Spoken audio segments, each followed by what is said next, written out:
Hello there. Greetings, everybody. I want to welcome you here to Prog Monster. My name is Murph. I am the host of this show, a show dedicated to progressive rock and other forms of rock music. So it's Wednesday night, time to do Wednesday night favorites.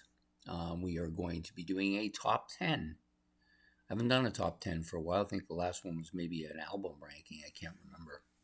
But today we're going to do my 10. Well, actually, they're not my 10 of anything. I'm doing 10 songs that have had a bit of an emotional impact on me over the years. Could have easily done 30 of these, really. I've got that many, but I'm just going to choose. I've chose 10 of them. We're just going to do those.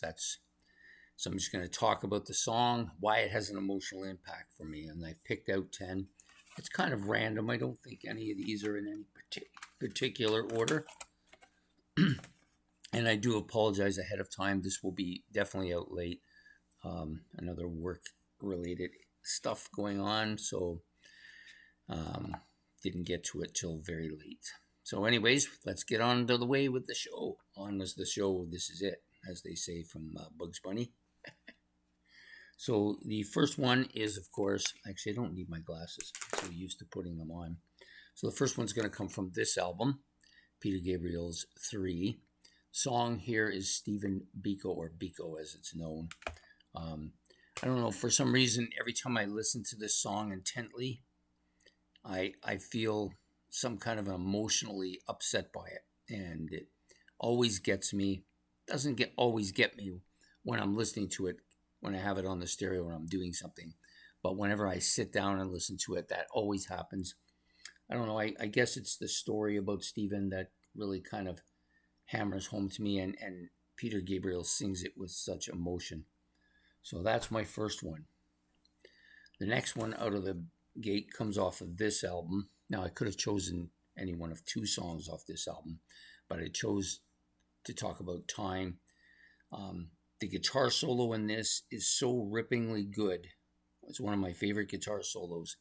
It always brings this kind of I don't even know what the emotion is, to be honest. I've been trying to put it into perspective.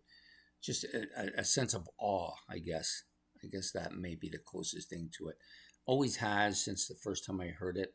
And the more I hear it, the more I feel that way about it. So yeah, Time from Pink Floyd's Dark Side of the Moon here. Next one up comes from this album, from Gary Wright, the late Gary Wright. The song is called Dreamweaver. I first heard this when I was a kid. Probably, I wasn't a kid. Maybe I guess I was a kid. I was in my teens. And the song has always had this kind of really emotional feeling to me. Just makes me think about all the things that are going on in life. I don't know what it is about that particular track. It just brings that on to me. Always has. And I don't really listen to this album much, but I do like that song a lot. So Gary Wright's Dreamweaver. Next one up comes from this album. Now, I could have picked any one of a half a dozen songs off this album, or there's a few other Kiss albums that are like that, including Ace Frehley's solo.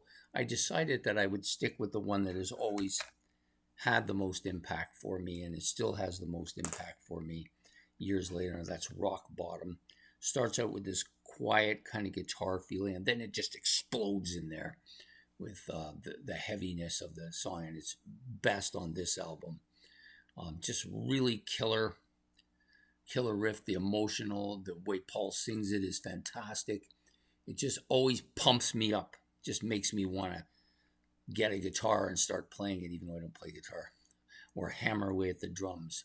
I just think it's such a bombastic song, maybe their most bombastic song. So for me, it's Rock Bottom. Next comes from this album, from Triumph's Just a Game. Just a Game itself, the self-titled track. It's so emotional. It was during a time period where the story just really dragged me into a strong emotional reaction to it. I don't know how to describe the emotional reaction. I guess it's a little bit more of that awe feeling, the storytelling, the sound of Rick Emmett's voice, which is always emotional to begin with, just really, really brings that on for me. So next up comes from this album, Black Sabbath, The Mob Rules. The song I chose off of this is Country Girl. I just really love Ronnie James Dio's voice, and the inflection of his voice and the sadness that comes from it, and the awesome sound of that operatic voice, just really killer. And I think this song best illustrates it of all the songs that he sings for me. Makes me just want to sing when I hear it. So from The Mob Rules, Country Girl. Now, 4 more to go.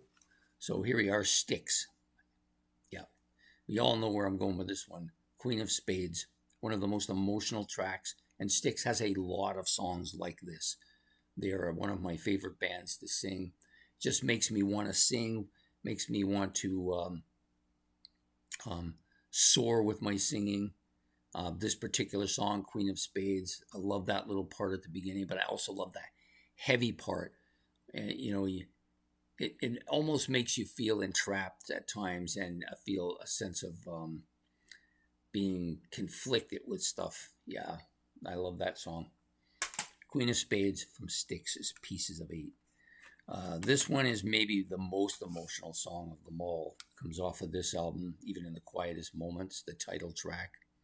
I was listening to this when I took my daughter with me to New York. I was listening to this. She was sleeping in the back seat while we were driving. I was listening to this song. It was, it wasn't dark. It was kind of getting dark though, and this always brings tears to my eyes. This song, I don't even listen to it anymore because I can't listen to it without it bringing tears to my eyes. It's just a special song on a special day and a special time period. And it's always had that impact on me, and it still does, even in the quietest moments, from Supertramp. Next is this song, a song off this album. Yes, is Big Generator. Holy Lamb. This was a album that was kind of fairly new to me when I went to New Zealand, and I remember being up in the mountains climbing this peak, and this song when I got to the top, this song came out of me. I remember it, Holy Lamb, and I was feeling a sense of awe at the picturesque scene at the top of that mountain.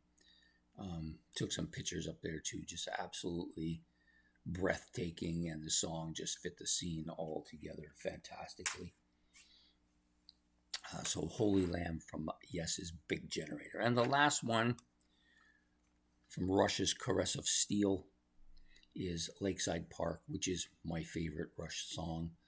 Yeah, it's not really the one you would think, but it's the one for me.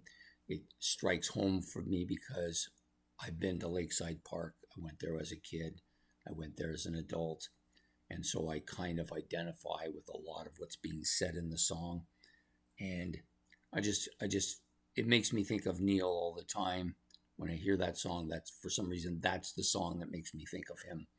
And so and it makes me emotional when I think of that. So that's 10 songs that I think I have emotional context with. Some kind, they mean more than just an ordinary song that you hear that you really like. And the best songs for me are always the ones that have an emotional reflection for me. So I'll just reiterate them once so that people don't forget them. Rush's Lakeside Park off Caress of Steel. Holy Lamb off the Big Generator by Yes. Even in the Quietest Moment, the title track off Supertramp's album. From Styx, Pieces of Eight, Queen of Spades. From Black Sabbath's Mob Rules, Country Girl. From Triumph's Just a Game, the title track, Just a Game. From Kiss Alive on the fourth side, first song on the fourth side, Rock Bottom. Gary Wright's Dreamweaver. From Pink Floyd's Dark Side of the Moon, Time. And last but not least, on Peter Gabriel 3, or Melt Face if you prefer, Stephen Biko. So there you have it, or Biko. Actually, it's called Biko. I don't know why I keep calling it that. Anyways, I hope you've enjoyed this episode. It was meant more as just a little bit of an insight and some interest sake. So I hope you've enjoyed this. If you have, please hit the like and subscribe. It's much appreciated. Don't forget the notification bell so you don't miss next week's favorites. And if you want to give me your list, you can put that in the comment section below. If you got any comments about what I've said, you can put that in the comment section below as well. And we will see you next Wednesday with another favorites. So take care and have a good one. Goodbye.